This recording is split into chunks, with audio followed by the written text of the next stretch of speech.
सारा प्रणाम। सहारा से जुड़े हुए लाखों कर्तव्योगी साथीगण और करोड़ों निवेशकों का एक बार फिर से हार्दिक अभिनंदन, स्वागत है इस स्पेशल एपिसोड में। दोस्तों, कहते हैं कि एक गंदी मछली पूरे तालाब को गंदा करती है। इसका प्रत्यक्ष उदाहरण आजकल आपको देखने को मिलेगा। कुछ सहारा में 14 नवंबर 2023 को जब माननीय साराश्री जी इस दुनिया से विदा हुए, उनके जाने के बाद सहारा में ही कार्यरत कुछ लोग, उनको लगा कि अब सहारा एकदम खत्म हो जाएगा, तो वो अपने अपने जगह पर अपने कर्तव्यों को भूलकर अपने निजी स्वार्थों की पूर्ति के लिए कुछ स्थानीय नेताओं के साथ मुलाकात के बाद उनके ऊपर जो जिम्मेदारी थी उसका गबन करने का ख्याल उनके दिमाग में आता है, और ये सोचकर कि अब कोई देखने वाला नहीं होगा तो हम सहारा की प्रॉपर्टी, सहारा का जो भी हमारे नाम पर शेयर्स हैं उनको बेचकर हम करोड़पति हो जाएंगे। और इनमें साथ दिया स्थानीय नेताओं ने उनके कंधे पर हाथ रखकर कि तुम्हारे पास 100 बीघा जमीन है या 50 बीघा जमीन है कंपनी के नाम पर, इसमें से आप बेचो, आधा हमारा आधा तुम्हारा, कोई आपका कुछ बिगाड़ नहीं पाएगा। इस तरीके के झांसे में आकर उन्होंने कंपनी के साथ कुछ गलत किया, तो बीच में प्रवर्तन निदेशालय को उतरना पड़ा, यानी कि ईडी को उतरना पड़ा। और उतरने के बाद जब इस पर कार्रवाई करने का मुद्दा उठाया प्रवर्तन निदेशालय ने, तो निश्चित रूप से लोगों को लगा कि ये सहारा के ऊपर कार्रवाई हो रहा है, जबकि सहारा के ऊपर कार्रवाई नहीं, सहारा के फेवर में कार्रवाई हो रहा था। और उस कार्रवाई को कई सारी जगह पर गलत तरीके से लोगों के बीच में पेश किया गया। अब इसको आप ऐसे कह सकते हैं कि सहारा में जो गंदगी एक तरीके से था, गंदे विचारों के लोग थे, फिल्टर किया जा रहा है। और फिल्टर होने के बाद सहारा बहुत तेजी के साथ, मजबूती के साथ आपके समक्ष आएगी, खड़ी होगी, और उसके बाद आपको ये लगेगा कि जो कार्रवाई हुआ था वो सहारा के विरोधी या सहारा के साथ जो गद्दारी करने वाले लोग थे इनके खिलाफ हो रहा था। तो किसी को भी दिलो दिमाग में इस बात को नहीं रखना चाहिए कि सहारा ने कभी कोई गलत किया होगा।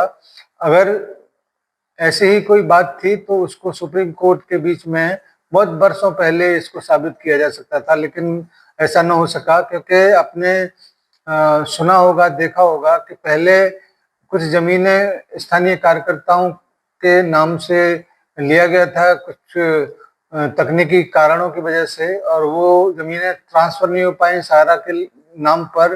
तो ये सब धांधली उन्हीं लोगों के माध्यम से चल रहा था। इसको ऊपर रोक लगा दिया गया 31 मार्च 2025 को। जो एक्शन ईडी ने लिया है उसके बाद काफी सारी चीजें बिल्कुल सुलझी हैं, और इन्हीं सारी चीजों को देखते हुए प्रवर्तन निदेशालय यानी कि ईडी ने इस बात को भी प्रमाणित किया है कि सहारा सोसाइटियों को और जो डंप धनराशि पड़ा हुआ है 19,000 के समथिंग, उस रकम को भी दिया जाए सहकारिता मंत्रालय को। इस तरीके से देखिए, एक प्रेस विज्ञप्ति निकाला हुआ है 15 तारीख में, तो मैं उसके कुछ मुख्य अंश आपके बीच में रखना चाह रहा हूं। ध्यान से देखिए, ध्यान से पढ़िए, सुनिएगा। 31 मार्च 2023 तक सहारा से भी रिफंड खाते में 16,138 करोड़ रुपए थे विदाउट इंटरेस्ट, जो सहारा ने जमा कराया था। ब्याज के उपार्जन के कारण सहारा से भी खाते में यह राशि पिछले कुछ वर्षों में अत्यधिक बढ़ी है। उसी से सहारा समूह सहकारी समितियों के जमाकर्ताओं को धन वापसी के लिए माननीय सर्वोच्च न्यायालय के निर्देश अनुसार सहकारिता मंत्रालय के तहत सहकारी समितियों के केंद्रीय रजिस्ट्रार सीआरसीएस को 5,000 करोड़ रुपए आवंटन किए गए थे। सीआरसीएस जुलाई 2023 से जमाकर्ताओं को धन वापसी कर रहा है। 28 फरवरी 2025 तक 12,97,111 जमाकर्ताओं को 2,314 करोड़ रुपए की धनराशि जारी की गई थी। ईडी ने मार्च 2023 इस मामले में हस्तक्षेप किया और सहारा सहकारी समितियों के निदेशकों के संबंध में प्रासंगिक डाटा को प्रभावी ढंग से एकत्रित किया है। 27 लाख से अधिक जमाकर्ताओं के बीच 5,000 करोड़ रुपए का रिफंड भुगतान 28/7/2025 तक पहले ही किया जा चुका है। अब देखिए जुलाई 2023 से और फरवरी 2025 तक केवल 12,97,111 जमाकर्ताओं को 2,324 करोड़ रुपए का रिफंड किया था। वहीं पे मार्च के बाद मार्च, अप्रैल, मई, जून, जुलाई, अगस्त, सितंबर यानी कि 7 महीने के अंदर अंदर कितना अमाउंट कर दिया? 3,500 करोड़ रुपए का अमाउंट केवल 5-6 महीने के अंदर पेमेंट में कर दिया है। और इसके अलावा जुलाई 2025 तक सहकारी समितियों ने सीआरसीएस पोर्टल में 14,000 करोड़ रुपए से भी अधिक के दावों का सत्यापन किया था। इसके अलावा सीआरसीएस के आवेदन के आधार पर माननीय सर्वोच्च न्यायालय ने 12/9/2025 को सहारा समूह द्वारा सहारा से भी भारतीय प्रतिभूति विनिमय बोर्ड खाते में जमा धनराशि में से सीआरसीएस को 5,000 करोड़ रुपए के नए वितरण की अनुमति दी है।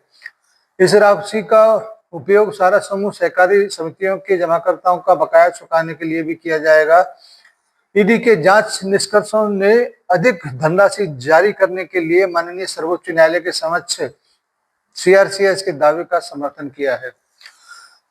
यानी कि पहले सीआरसीएस आपको भुगतान कराने के लिए सुप्रीम कोर्ट में ये कह रहा है कि हमको और धन चाहिए। अब दूसरा पक्ष जो इसको प्रवर्तन निदेशालय बोला जाता है यानी कि ईडी बोला जाता है, वो भी ये कह रहा है कि सहकारी समितियों को और ज्यादा अतिरिक्त धन दिए जाने की आवश्यकता है जिससे कि सामान्य जमाकर्ताओं को भुगतान किया जा सके।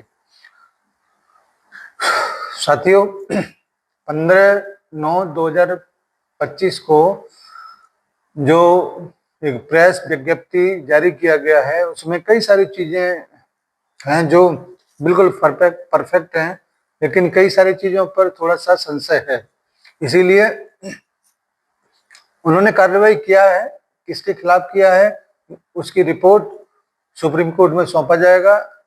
उससे किसी को भयभीत होने की आवश्यकता नहीं है, क्योंकि सहारा समूह इन सारी चीजों को अच्छी तरह से देख रहा है।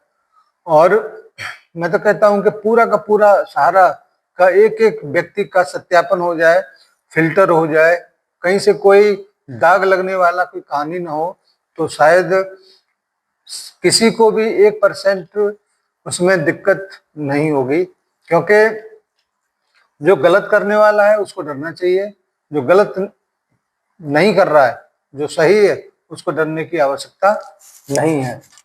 इसीलिए हम और सहारा इंडिया परिवार पूरी तरह से खुली किताब की तरफ सबके सामने उपस्थित है। अगर किसी ने गलत किया हो उसको सजा मिलना चाहिए, किसी ने सही किया है उसको बरी कर देना चाहिए। इन्हीं सारी चीजों के बीच में पूरा फिल्टर होकर एक नए सहारा इंडिया परिवार के रूप में पूरी दुनिया के समक्ष जब सहारा इंडिया परिवार चमकेगा, उभरेगा, तो निश्चित रूप से उसका कोई मुकाबला नहीं होगा। इन्हीं सारी चीजों को लेकर आज का ये वीडियो बनाया गया था और आपको जानकारी देने के लिए। और अब आपका ये नैतिक कर्तव्य बनता है कि अपने साथियों तक इस वीडियो को जरूर शेयर करें, जरूर भेजें, जिससे कि उनका भी थोड़ा सा जो भी प्रॉब्लम है या थोड़ी सी शंका है वो दूर किया जा सके। सब कुछ सहारा को फिल्टर करने के लिए किया जा रहा है और सारी चीजों को जब पाक साफ कर दिया जाएगा तो फिर कोई उंगली उठाने वाला खड़ा नहीं होगा। धन्यवाद आज की इस मीटिंग के लिए, वीडियो के लिए। उम्मीद है कि आपको पसंद आया होगा तो लाइक करिएगा, और सब जितने लोग देख रहे हैं अगर किसी ने सब्सक्राइब नहीं किया है तो कर लें, क्योंकि आने वाले समय में काफी महत्वपूर्ण चीजें, काफी महत्वपूर्ण विषय वस्तु आपके समझ आएगी जिसको आप यथार्थ पर देख पाएंगे। धन्यवाद सभी को, सादर सहारा प्रणाम। गब्बर, हे गब्बर, बाहर निकल चल। अगर अपनी माँ का दूध पिए तो बाहर निकल। कहाँ गए तेरे सांबा वाम्बा पाम्बा, किधर है? हाँ? कालिया वालिया, चलो बाहर निकलो साहब। आत्मविश्वास की नई ताकत। निकलो ना बाहर।